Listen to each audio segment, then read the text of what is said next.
வணக்கம் நண்பர்களே. யாருமே எதிர்பார்க்காத ஒரு விஷயம் தான் இந்த அரசியல் களத்துக்குள்ள நடக்க போகுது.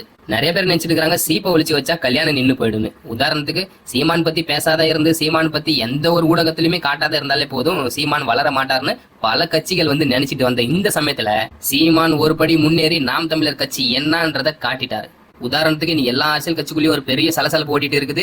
நாம் தமிழர் கட்சி சீமான் அவர்கள் தன்னோட கட்சியை 2ஆம் இடத்துக்கு கொண்டு போயிட்டாருன்றதுதான் இது எல்லார் மத்தியிலும் ஒரு பேசும் பொருளா இப்ப இருக்குது. இன்னைக்கு மக்கள் எதிர்பார்க்கறது என்னன்னா, இந்த திராவிட கட்சிகளுக்கு மாற்றா ஒரு புது கட்சி வந்துடாதா, இந்த தமிழ்நாட்டுக்கு ஒரு விடிவு காலம் பிறக்காதான்னு எதிர்பார்த்துட்டு இந்த காலகட்டத்துல நாம் தமிழர் கட்சி இன்னைக்கு மக்களுக்கான ஒரு முக்கியமான கட்சியா வளம் வந்துட்டு இருக்குது. சமீபத்துல ஒரு இடத்துல இந்த பணங்கள்ல இறக்கும் போராட்டத்தை பார்த்து உலகம் முழுக்க இருக்கிற அனைத்து தமிழ் மக்களோட ஆதரவும் இவர் பக்கம் திரும்ப ஆரம்பிச்சிருச்சு.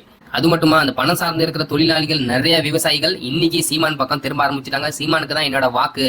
சீமானுக்கு எடுத்துக்கிற இந்த போராட்டம் ரொம்ப முக்கியமான ஒரு போராட்டம். பல ஆண்டுகளா எங்க பாட்டம் முப்பாட்டம் இந்த பணம் தொழில் தான் செஞ்சுட்டு வந்தாங்க. ஆனா இதை இந்த ஆளும் அரசு முடக்கு போட்டு இன்னைக்கு எங்களோட வாழ்வாதாரத்துக்கே ஒரு பெரிய கேள்விக்குறி ஆக்கிடுச்சு. அதனால இதுக்கு மேற்பட்டு என்ன செய்ய போறோம்னு தெரியாத ஒரு இருந்த சூழ்நிலையில நாம் தமிழர் கட்சி சீமான் அவர்கள் எடுத்த இந்த போராட்டம் ரொம்பவே முக்கியமான போராட்டம். எங்களுக்குலாம் ரொம்ப மகிழ்ச்சியா இருந்தது. தமிழருக்கான ஒரு புது அரசியல் பிறந்துருச்சுன்ற ஒரு சந்தோஷத்துல இன்னைக்கு நாங்க இருக்கிறோம்னு சொல்லி பல விவசாயிகள் இன்னைக்கு நாம் தமிழர் கட்சி பக்கம் திரும்ப ஆரம்பிச்சிட்டாங்க.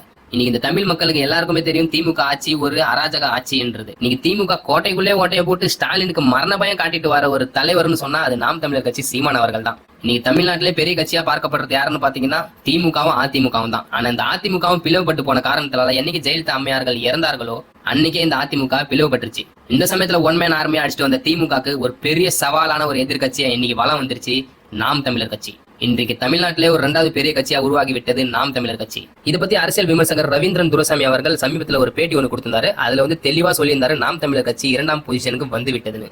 குறிப்பா வட தமிழகத்தை தலித் மக்கள், அம்பேத்கரைட்ஸ் சொல்லக்கூடிய ஷெட்யூல் காஸ்ட் பீப்புள், பறையர் மறையர், சீமான் மறையர்னு சொல்லுவார். தமிழ் இதுல மறையர்ங்கிற உயரிய விளிம்பியங்களை கொடுத்து பேசுவார். அந்த பறையர், ஆதி திராவிடர் இந்த பேர்கள் அழைக்கப்படக்கூடிய அந்த சமூக சோதரர்கள் மத்தியில் ஸ்டாலின் திருமாவளவன் அணி நம்பர் 1 இடத்துல இருக்குது. செகண்ட் பொசிஷனில் சீமான் இருக்கார். இண்டிவிஜுவல் சீமான் செகண்ட் பொசிஷனில் இருக்கார். காரணம், மேல்பாதிமங்கலம் திரௌபதி அம்மன் கோயில் இதில் ஆலய நுழைவு போராட்டத்தை அனௌன்ஸ் பண்ணி அதில் வெற்றி பெற்றது அதிமுக இல்லை, சிவி சண்முகம் இல்லை, கேபி முனிசாமி இல்லை, வீரமணி இல்லை, அன்பழகம் இல்லை, சுரத்தூர் ராஜேந்திரம் இல்லை, சம்பத் இல்லை. நான் என்ன சொல்கிறேன்னு எல்லாத்துக்கும் புரியும். நான் எதுனாலும் டான்னு தேங்காய் உடைக்கிற மாதிரி சொல்லுவேன். ஸோ அதில் அந்த ஆலய நுழைவு போராட்டத்தை அனௌன்ஸ் பண்ணி அதில் வெற்றியை பெற்றது நாம் தமிழர் சீமான். இதுல ஒண்ணு மட்டும் தெளிவா தெரியுது, அடுத்த ஒரு அரசியல் களம் தமிழ் தேசியத்துக்கான அரசியல் களமா தான் இருக்க போகுது.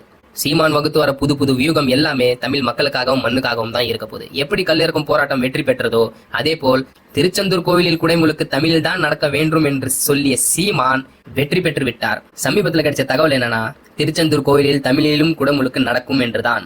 இப்படி ஒரு விஷயத்தையும் கையில் எடுத்து நாம் தமிழர் கட்சி சீமான் அவர்கள் தமிழுக்கான ஒரு அரசியலை தமிழ்நாட்டு வளர்த்து எடுப்பதில் அவர் மட்டுமே இன்றைக்கு ஒரு முக்கியமான ஒரு தலைவராக இருக்கிறார். இது மட்டும் இல்லாத அவர் செய்ய போற இன்னும் பல விஷயங்கள் இந்த தமிழ் மண்ணுக்காக இருக்க போறது மட்டும் இல்லாத பல ஆண்டுகளா வஞ்சித்து வந்த இந்த கட்சிகளுக்கும் ஒரு பெரிய மரணடியா தான் இருக்க போகுது. இதை பத்தி உங்களோட கருத்து என்ன கமெண்ட்ல தெரிவிங்க. உங்களோட ஆதரவு எப்பயும் இருக்கிற மாதிரி நம்ம தமிழ் சேனலை சப்ஸ்கிரைப் பண்றங்க. நன்றி, வணக்கம்.